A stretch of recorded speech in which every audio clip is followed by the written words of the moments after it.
야구 좋아하시는 분들은 잘 알 텐데요. 일본을 대표하는 야구 선수가 스즈키 이치로라고 하는 사람이죠. 우리 그 월드 베이스볼 대회에서 우리나라하고도 한번 이렇게 인연이 있었죠. 잘 안 맞아가지고 막 짜증냈던 그런 장면이 있었던 거라는데, 그 이치로가 일본 프로야구를 평정한 다음에 이제 미국 메이저리그로 넘어가서 통산 3,000개의 안타를 쳤다 그래요. 이쯤이면 전설이라 그럽니다. 야구를 모르시는 분도 3,000개면 적지 않겠다 생각은 들잖아요. 전설적인 기록을 남겼어요. 아주 강타자죠. 그런데 이치로가 기자회견에서 이렇게 말했습니다. 그 내용이 그 말에 참 의미가 있다고 봐요. 이렇게 얘기를 했어요. 나는 3,000개의 안타를 쳤지만 그 뒤에는, 그 뒤 배경에는 7,000타석의 범타가 있었다. 범타라고 하는 건 못 친 걸 말하는 거예요. 실패를 말하는 거예요.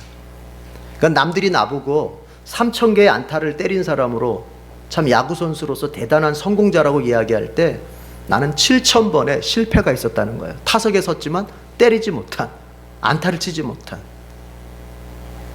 의미가 있어요. 그러니까 3,000개의 안타를 치기 위해서는 7,000번의 실패가 필요했던 거예요. 그럼 이걸 어디다가 초점을 맞출 거냐예요. 실패한 7,000번에다가 초점을 맞출 거예요? 아니면은 성공한 안타를 때린 3,000번에다가 초점을 맞출 거예요? 여러분 같으면 어디다가 초점을 맞추고 인생을 살겠어요? 누군가의 성공과 업적 뒤에는 무수한 노력이 있을 뿐만이 아니라 실패처럼 보이는 사건들, 그리고 고난도 많이 있습니다. 저와 여러분이 인생의 그 성공의 정점을 향해서 가노라면 반드시 이런 과정을 겪게 돼요. 실패처럼 보이는 사건들, 더 이상 나에게는 나아갈 길이 없어 보이는 사건들 반드시 만나게 돼요. 그런데 우리가 이런 사건 속에서 낙담을 하거나 포기하지 말아야 할 것은, 이유가 뭐냐? 3,000번을 치려면 7,000번의 실패 내지는 시행착오가 있어야 된다고 하는 거예요. 그러니까 일종의 통과 의례와 같은 거예요. 성공을 향해서 가는 사람에게는 반드시 거쳐가야 될 과정이에요. 뭐가? 실패가. 그래도 오죽했으면 어머니라고 불렀겠어요. 성공의 엄마가 누구예요? 그렇게 왜 불렀겠어요? 그런 거예요. 필수라는 겁니다. 그러나 사람들은 성공이 그냥 일어난다고 생각을 해요. 좋은 환경 속에서 좋은 후원자 만나서 아무 걱정 없이 그것만 할 수 있는 환경 속에서 하다 보니 뭐가 됐다, 이렇게 생각하기 쉬워요. 그러나 그렇지 않아요. 한 가지의 성공이 일어나기 위해서는 여러분, 많은 실패의 사건들이 먼저 일어나게 되는 거예요. 이걸 기억해야 됩니다. 그래서 항상 우리가, 제가 앞에서 짤막하게 얘기했지만 중요한 게 있어요. 그게 뭐냐? 지금 이 순간 실패처럼 보이는 그 사건을 내가 어떻게 바라볼 것이냐 하는 거예요. 지금 그 사건, 지금 나에게 일어난 그 상황, 내가 지금 놓여져 있는 처지, 이거 실패 같아. 다시는 나에게 기회가 없을 것 같아. 에이, 나보다 앞선 사람들 뿐인데 내가 지금 뭘 노력한다고 되겠어? 로 보이는 이런 현상들, 이런 사건들, 이런 현실들을 어떻게 바라볼 것이냐, 이게 중요하단 말이에요. 그냥 실패의 사건으로 보겠습니까? 아니면 그 현상을 성공으로 가는 과정으로 보겠습니까? 옆 사람한테 한번 물어보세요. 실패로 보겠습니까? 성공의 과정으로 보겠습니까? 물어보세요.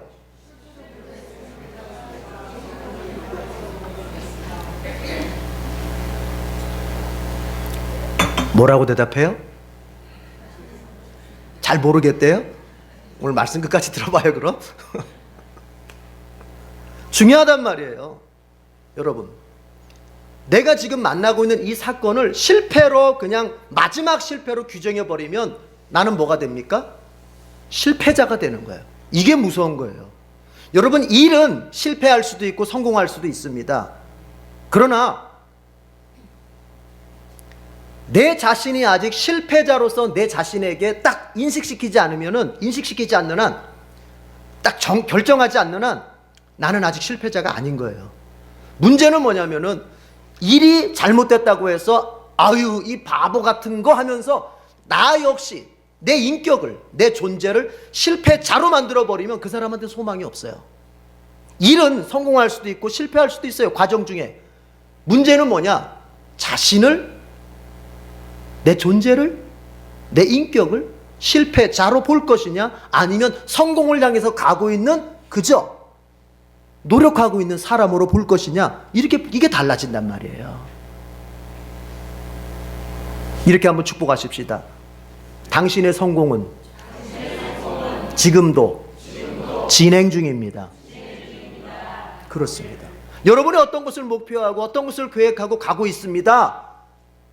좀처럼 안 보인다고 해서 막을 내릴 필요 없어요. 지금 진행 중이에요. 진행 중이에요. 더군다나 여러분, 성경이 우리에게 가르쳐주고 있는 교훈 중에 하나는 우리 하나님께서 그 진행을, 하나님의 역할을 하실 때 때로는 보이지 않게 진행하신다는 거예요. 이스라엘이 애굽에서 430년의 노예 생활을 하고 있을 때 하나님께서 그들을 이제 건져내시려고 계획을 세우시고 진행하실 때 누구를 준비하냐면 모세를 준비합니다. 이것은 하나님의 진행이고 하나님의 계획이고 하나님의 일입니다. 하나님의 역할입니다. 그러나 이스라엘 백성의 눈에는 그 모세의 준비라고 하는 것이 보이질 않았습니다.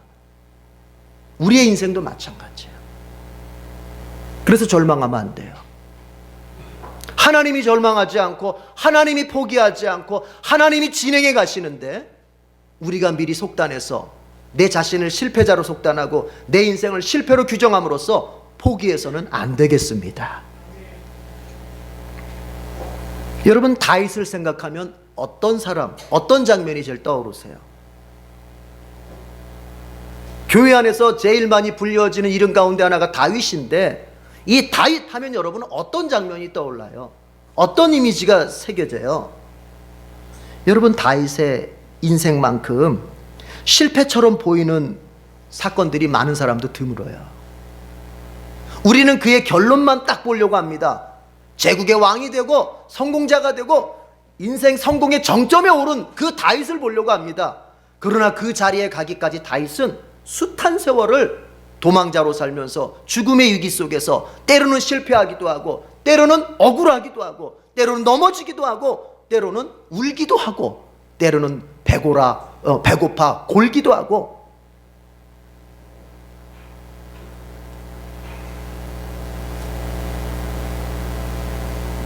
이런 과정을 거쳐서 우리가 알고 있는 제국의 왕 다윗이 탄생한 거죠.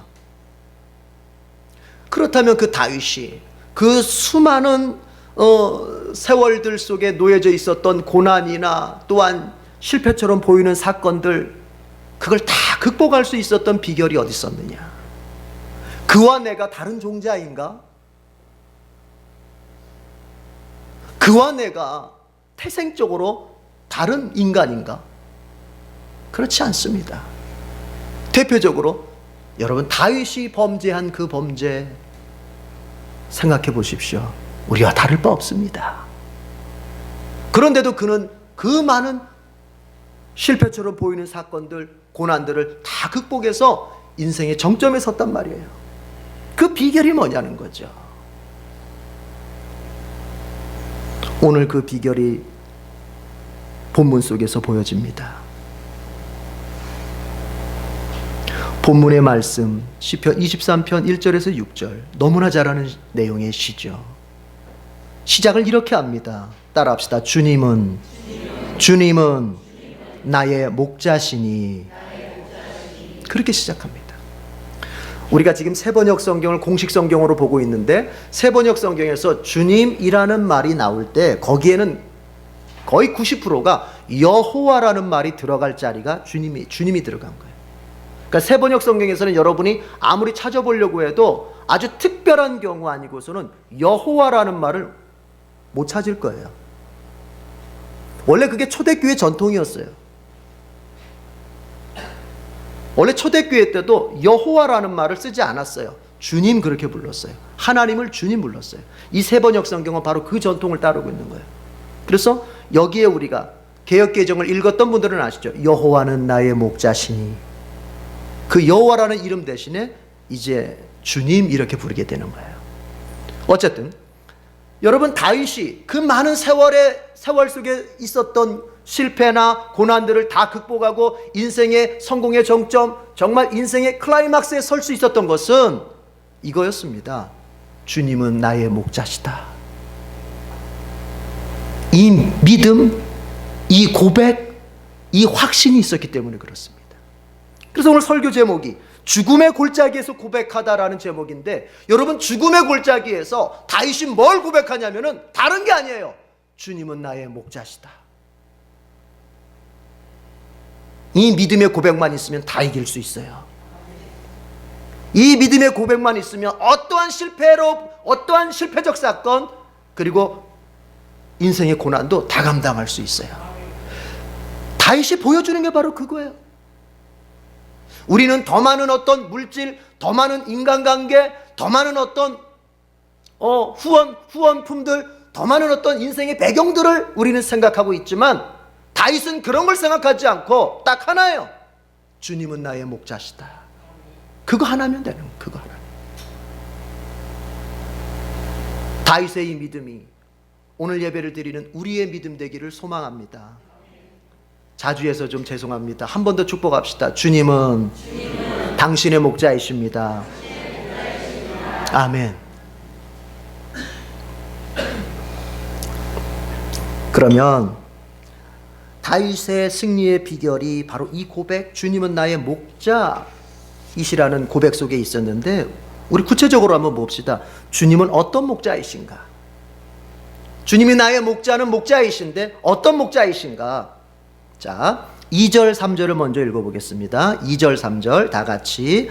시편 23편 2절 3절 성경을 읽을 때는 크고 똑똑한 목소리로 시작. 나를 푸른 풀밭에 누이시며 쉴만한 물가로 인도하신다. 나에게 다시 새 힘을 주시고 당신의 이름을 위하여 바른 길로 나를 인도하신다. 아멘. 여러분, 어떤 목자실까요? 인도하시는 목자입니다. 주님은 주님은 우리를 인도하시는 목자세요. 여러분, 양이라고 하는 동물 많이 얘기했습니다. 처음부터 끝까지, 머리부터 발끝까지, 하나에서부터 10까지 양은 혼자서는 해낼 수가 없는 존재예요. 어디 돌아다닐 수도 없어요. 자기 먹을 것을 찾을 수도 없어요. 스스로는 다른 동물하고 맞서서 싸운다고 하는 건 상상도 할 수 없어요. 심지어는 도망도 잘 못 가요. 혼자서는 도망도. 스스로 살아갈 능력이 없는 양. 근데 하나님께서는 정말, 그러니까 하나님이 이스라엘을 선택하시고 자신의 말씀, 구약의 말씀을 담아놓기 위해서 이스라엘을 선택하신 데 다 뜻이 있는 거예요. 그게 만약에 우리나라를 선택했으면 양이 별로 없어가지고 이게 표현하기가 어려웠을 거예요. 그렇죠? 양은 바로 우리와 똑같습니다. 아니, 우리가 양과 똑같은 거죠. 우리 스스로 살아갈 능력이 없는 사람들입니다. 여러분, 믿음은 어디에서 출발하는 줄 아세요? 바로 그것을 인정하는 것으로부터 출발합니다. 요만큼이라도, 제가 일부러 손가락을 들었어요. 저를 쳐다보시라고. 요만큼이라도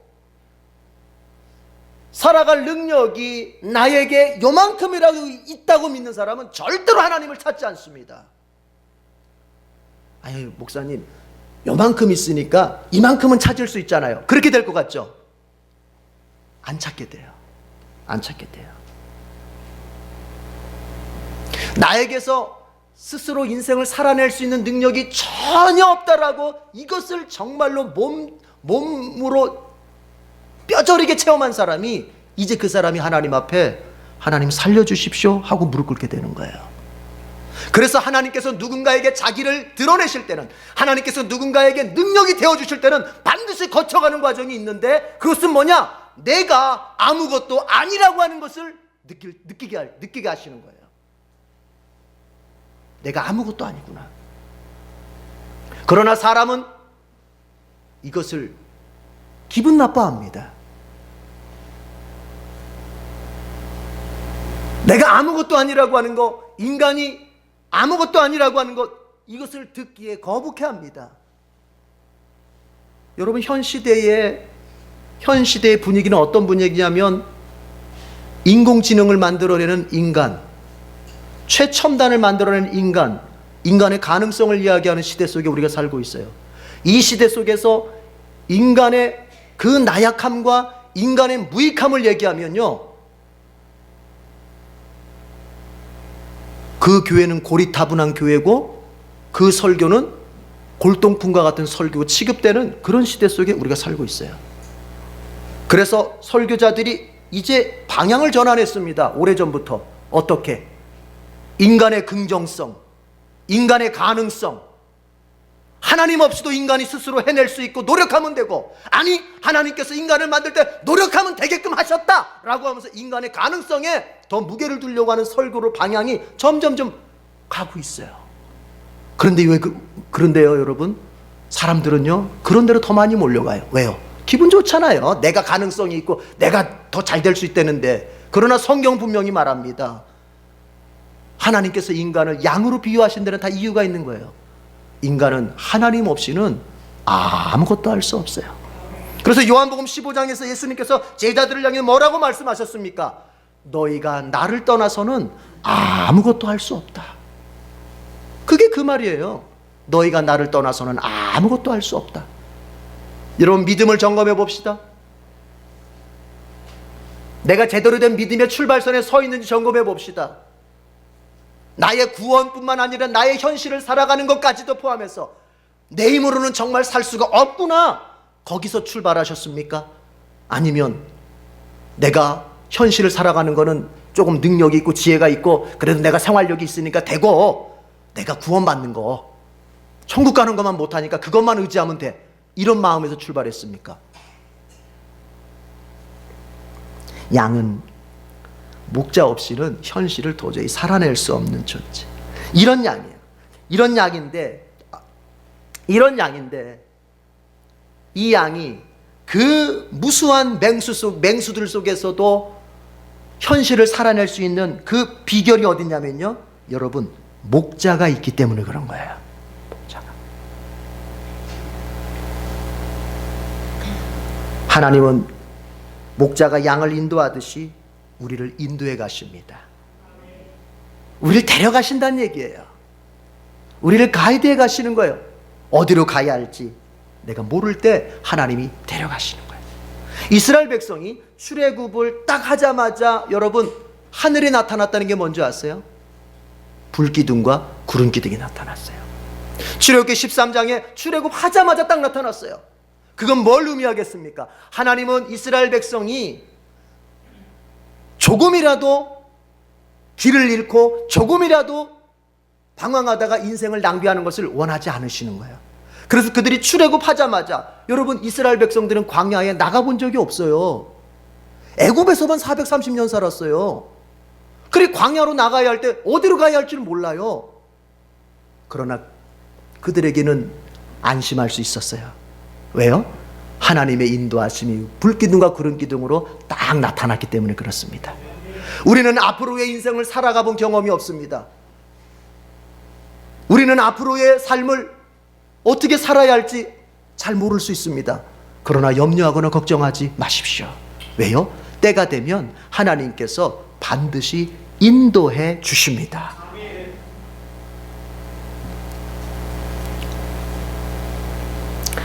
영국을 해가 지지 않는 나라로 만들었던 빅토리아 여왕 시대에 해상무역이 굉장히 활발했는데요, 이때 배가 이상한 특징을 가지고 있었어요.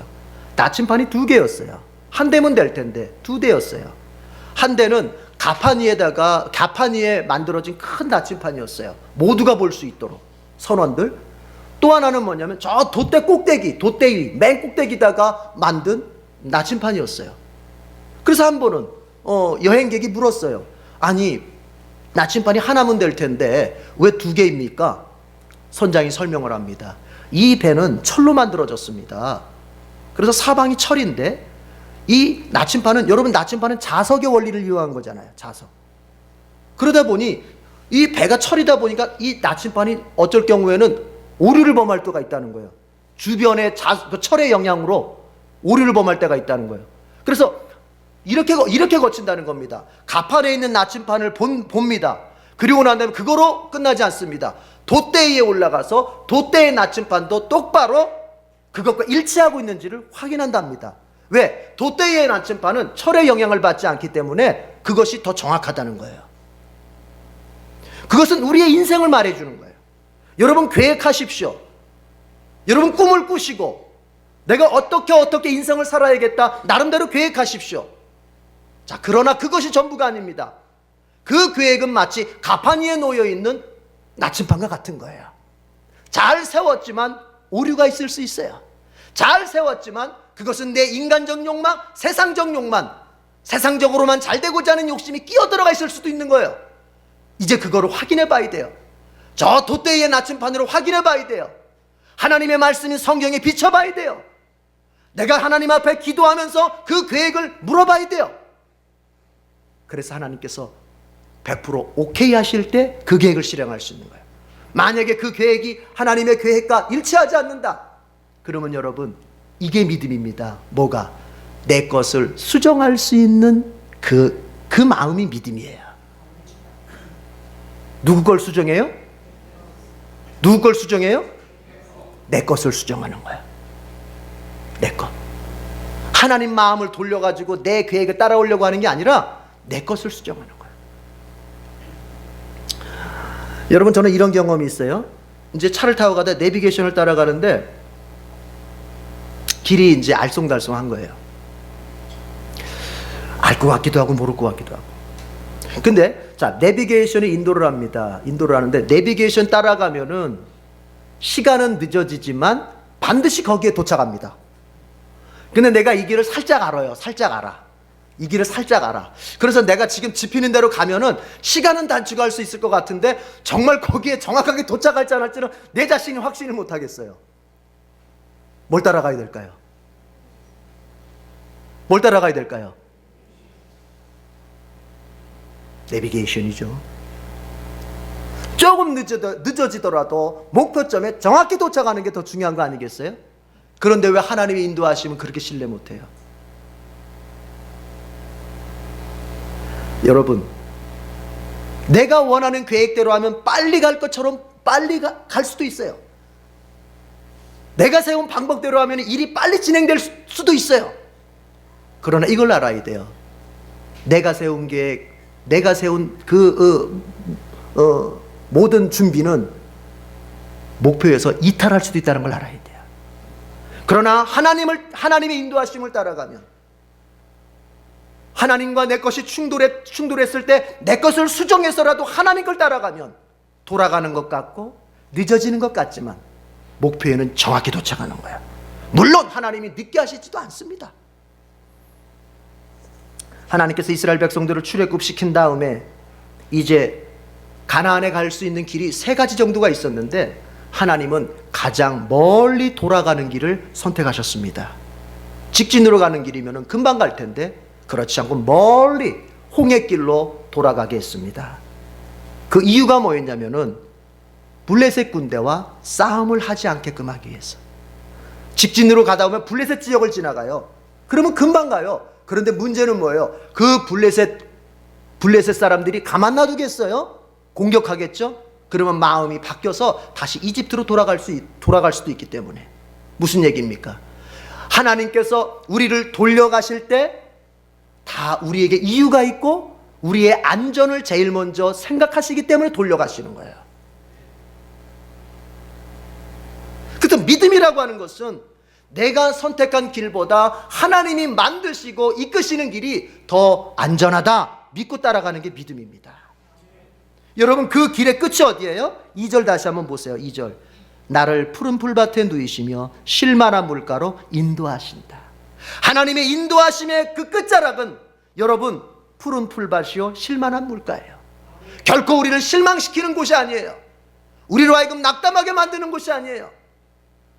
내가 가고자 하는 것보다 더 좋은 곳이고, 내가 서고자 하는 것보다 더 높은 곳이고, 내가 얻고자 하는 것보다 더 풍성한 것을 위해서 하나님은 우리를 인도해 가십니다. 믿음을 가지세요. 따라합시다. 주님은 인도하시는 목자. 두 번째로 주님은 어떤 목자이실까요? 4절 다 같이 읽어보겠습니다. 4절 시작. 내가 비록 죽음의 그늘 골짜기로 다닐지라도 주님께서 나와 함께 계시고 주님의 막대기와 지팡이로 나를 보살펴 주시니 내게는 두려움이 없습니다. 여러분, 주님은 보살펴 주시는 목자예요. 보살피시는 목자. 자, 따라합시다. 보살피시는 목자. 살다 보면 우리 인생길에는요, 종종 정말 하나님이 계시나? 정말 하나님이 나한테 관심은 가지고 계시나? 아니, 함께 하신다고 하는데 함께 하기는커녕 뭔가 나에게 관심조차 없어 보여. 하나님이 나를 정말 붙들고 계시나? 이게 믿어지지가 않고 느껴지지 않는 때가 있어요. 하나님의 부재현상. 하나님의 부재현상. 마틴 부버라고 하는 그 유대인 철학자는 그걸 가리켜서 하나님의 일식현상이라고 얘기를 했어요. 일식 아시죠? 다리 가려지잖아요. 해가 가려지는 거예요. 다리 가려지는 거예요. 그런 것처럼, 그러나 여러분, 그 일식이 영원합니까? 아니죠. 시간이 지나면 원래가 나오잖아요. 달이 나오잖아요. 마찬가지예요. 우리가 삶을 살다 보면 그 일식현상을 경험할 수 있어요. 경험할 때가 있어요. 하나님이 정말로 나와 함께 계시는지에 대한, 오늘 말씀에 안에 있는 것처럼 하나님이 정말 나를 보살피시는지에 대한 의문이 들 그런 때가 있어요. 그러나 잊지 마십시오. 오늘 성경은 분명히 말합니다. 하나님께서는 나를 보살펴 주신다. 다윗의 고백입니다. 불안하는 세 가지 유형이 있다 그래요. 첫 번째가 정상적이고 실제적인 불안이 있어요. 이거는 이런 거예요. 쉽게 말해 정상적이고 실제적 불안. 여러분 보세요. 불이 났어요. 여기 불이 났어. 여기 불이 났으면은 여러분 불안해야 돼, 안 불안해야 돼요? 불안하니까 불에서부터 도망가는 거 아니겠어요? 화재 났으니까 불이야 하고 소리도 지르는 거 아니겠어요? 불안을 못 느끼면 거기 가서 불 쬐면서 아우 따뜻하다, 자기 집 타고 있는데 어우 이러고 있으면 이거 이상하잖아요. 정상적인 불안이 있어요. 두 번째는 뭐냐면은 도덕적 불안이 있어요. 도덕적 불안. 그것은 뭐냐? 죄책감의 불안이 있어요. 인간 본연의 죄책감이 있어요. 여러분, 이렇게 한번 여러분에게 말하면 어떨까요? 여러분이 홀로 지내는 시간을 CCTV로 다 찍어가지고 그것을 딱 녹화한다.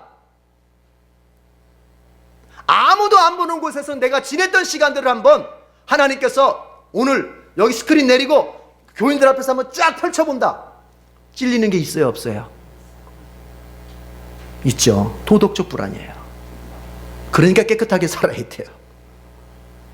세 번째는 뭐냐면 신경증적 불안이에요. 이게 나쁜 거예요. 이게 나쁜 거예요. 이건 뭐냐면은 자꾸 나쁜 쪽으로만 생각하는 거예요. 나쁜 쪽으로만.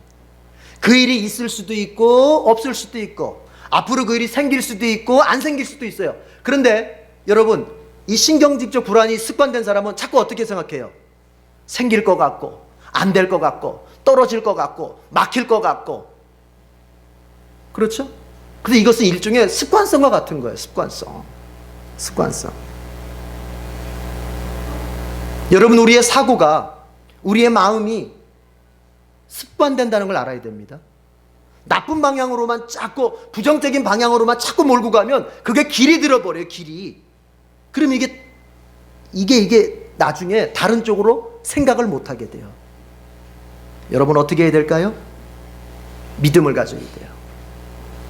또다시 신경질적 불안, 또 습관적인 불안, 이거 밀려오거든. 믿음을 가지세요. 어떤 믿음? 주님이 나를 보호하신다. 예배당에서 아멘 하셨잖아요. 제발 현실에서도 아멘 좀 하세요. 현실에 가서 정말 가정에 어려움이 생기고 내 자녀에게 어려움이 생기고 내 사업장에, 내 직장에 어려움 생겼을 때 여러분, 거기에서 보호하시는 하나님을 딱 붙들으시라고요.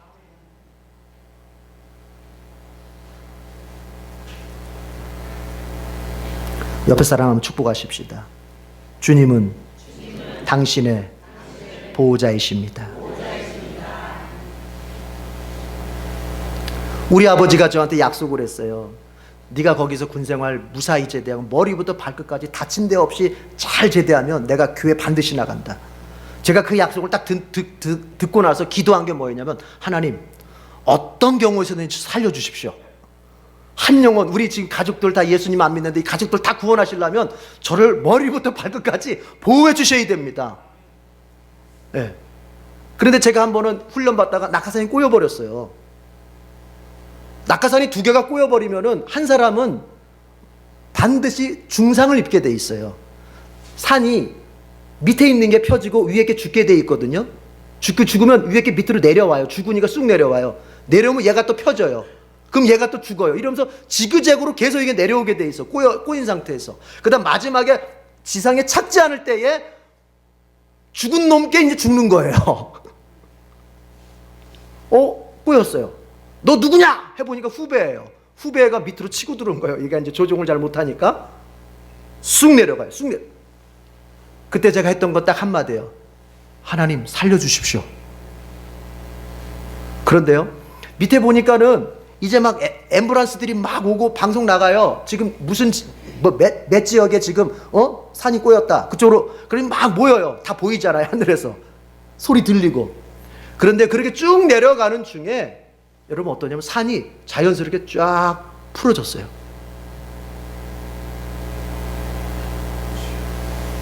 경험을 안 해보셔서 그런지 그게 그렇게 될 수가 없어요. 그게 될 수가 없어요. 그냥 자연스럽게 풀어졌어요. 둘 다 안 다치고 착지 잘했어요. 여러분, 그때 제가 와서 이제 부대 복귀해가지고 그날 일기에 썼던 게 그거예요. 하나님 살려주셔서 감사합니다. 여러분, 하나님께서 보호하십니다. 우리의 모든 문제 속에서 하나님 보호하십니다. 육체적인 문제, 경제적인 문제, 관계의 문제, 여러분이 살고 있는 현실의 모든 문제, 일어날 수 있는 가능성을 가진 모든 문제에서 하나님 보호하십니다. 다윗을 하나님께서 누구로부터 보호하셨습니까? 골리앗으로부터 보호하셨습니다. 다윗은 골리앗의 상대가 될 수 없었습니다. 골리앗은 전사 중에 전사요, 그리고 다윗에 비해서 신체적 조건, 그리고 모든 싸움에 능한 조건을 다 가지고 있었어요. 그러나 누가 이겼습니까? 우린 성경의 결론을 너무 잘 알고 있습니다. 다윗이 이겼습니다. 그러나 그 다윗이 이겼던 비결이 뭐였습니까? 하나님의 보호였습니다. 다윗의 입장에서는 믿음이었다면 하나님의 입장에서는 보호였습니다. 우리는 매일매일 지금도 살아가면서 골리앗과 같은 현실을 만납니다. 내 힘으로 뛰어넘을 수 없고 내 능력으로 감당할 수 없고 내 지혜로는 도대체가 풀 길이 없는 그런 골리앗과 같은 현실을 너무나 많이 만납니다. 그때 우리는 좌절하고 내 자신이 정말 이스라엘 백성의 고백처럼 메뚜기만도 못한 존재구나, 정말 내가 뭘 할 수 있어, 이렇게 됩니다. 그러나 오늘 말씀을 기억하십시오. 그런 적들 속에서, 그런 상황 속에서, 그런 분위기 속에서 우리 주님은 우리를 보호하십니다. 마지막 세 번째는 어떤 목자이신가? 5절을 다 같이 읽어보겠습니다. 5절 다 같이 시작. 주님께서는 내 원수들이 보는 앞에서 내게 잔치상을 차려주시고 내 머리에 기름 부으시어 나를 귀한 손님으로 맞아주시니 내 잔이 넘칩니다. 한번 따라합시다. 승리를 주시는 목자. 5절은 승리를 주신다는 얘기예요. 다윗의 승리는 숱한 고난과 실패의 사건 속에서 나타났습니다. 하나님이 때로 다윗으로 하여금 실패같이 느껴지는 사건들 경험케 하셨습니다. 그런 과정들을 딛고서 하나님께서 마지막에는 다윗의 머리에 기름을 붓고 그를 왕으로 세우시는 거예요. 우리는 승리를 너무 쉽게 공짜로 얻으려고 들어요. 그러나 하나님은 그렇게 안 하세요. 하나님이 정말로 사랑하고 하나님이 정말로 믿음으로 키우기를 원하는 사람은 하나님이 고난 속에서 승리를 얻게 하십니다. 왜 그럴까요? 겸손 때문에 그런 거예요. 겸손. 앞에서 얘기했듯이 하나님 없이는 나는 아무것도 안 돼.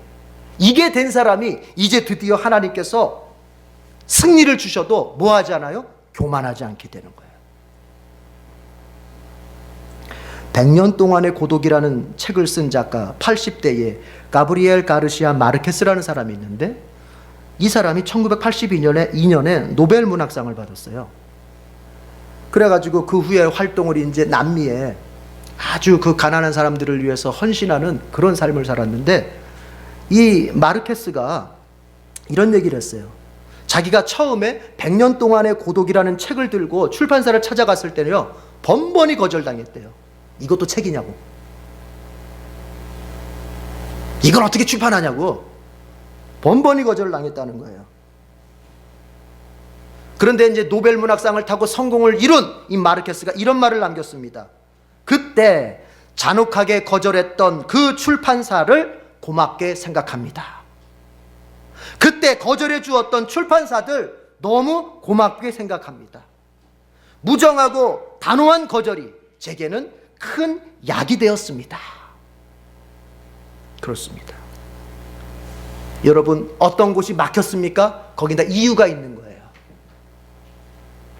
거긴 이유가 있어요. 하나님이 막으신 이유가 있거나, 아니면은 내가 게을러서 감당해야 될 걸 감당하지 못해서 막혔거나, 항상 거긴 이유가 있는 거예요.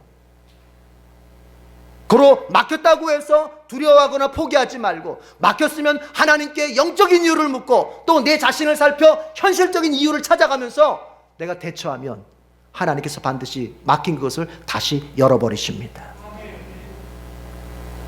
예수 그리스도의 죽음은 패배로 보였습니다.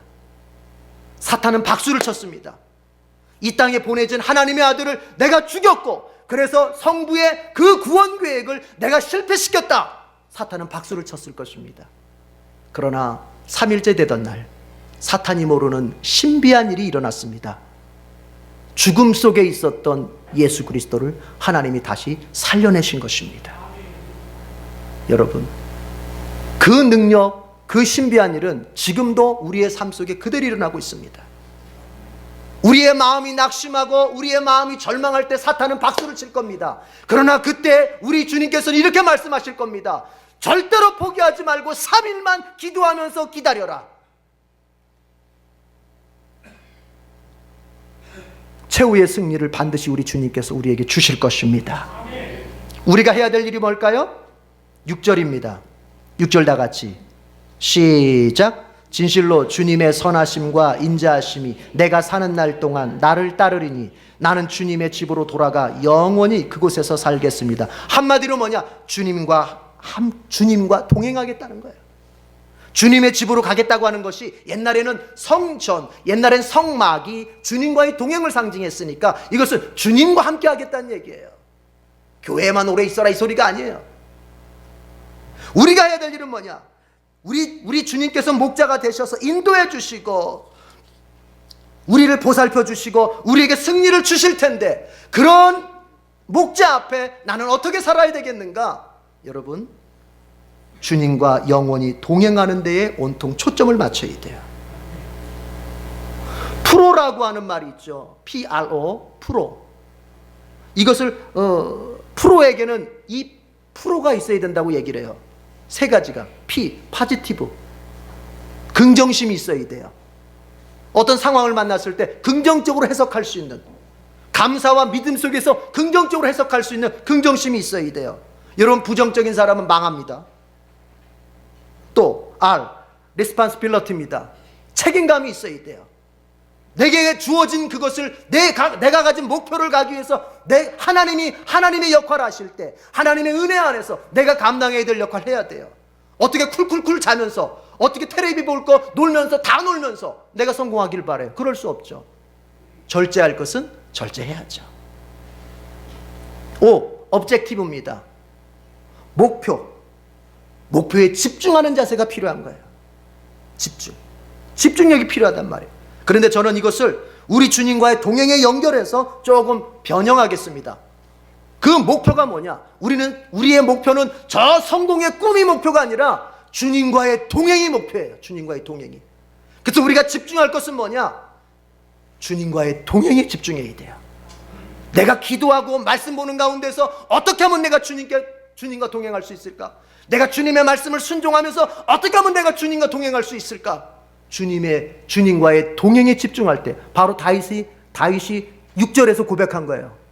나는 주님의 집으로 돌아가 영원히 그곳에 살겠습니다. 그거예요. 우리 주님의 인도하심 앞에, 우리 주님의 도와주심 앞에, 그리고 우리 주님의 승리 주심 앞에 그것을 누릴 수 있는 그릇을 준비해야 될 텐데, 그것은 우리가 매일매일을 주님과 동행하는 것에 집중하는 것입니다. 이렇게 살아서 목자 되신 주님으로부터 임하는 복이 여러분의 생애 내내 흘러넘치기를 바랍니다. 기도하겠습니다. 하나님 아버지, 다윗이 죽음의 골짜기에서 고백하길 주님은 나의 목자이시다라고 고백했습니다. 우리도 똑같은 고백을 이 시간 주님 앞에 드립니다. 우리를 인도해 주시옵소서. 우리를 보살펴 주시옵소서. 지금 우리가 고난을 겪고 실패처럼 보이는 사건 속에 있지만 최후의 승리를 우리에게 부어 주시옵소서. 이렇게 해주실 주님을 바라보며 주님께만 집중하며 주님과 동행하기 위하여 애쓰는 삶을 살겠습니다. 성령께서 이런 우리를 도와 주시옵소서. 예수님의 이름으로 기도드립니다. 아멘.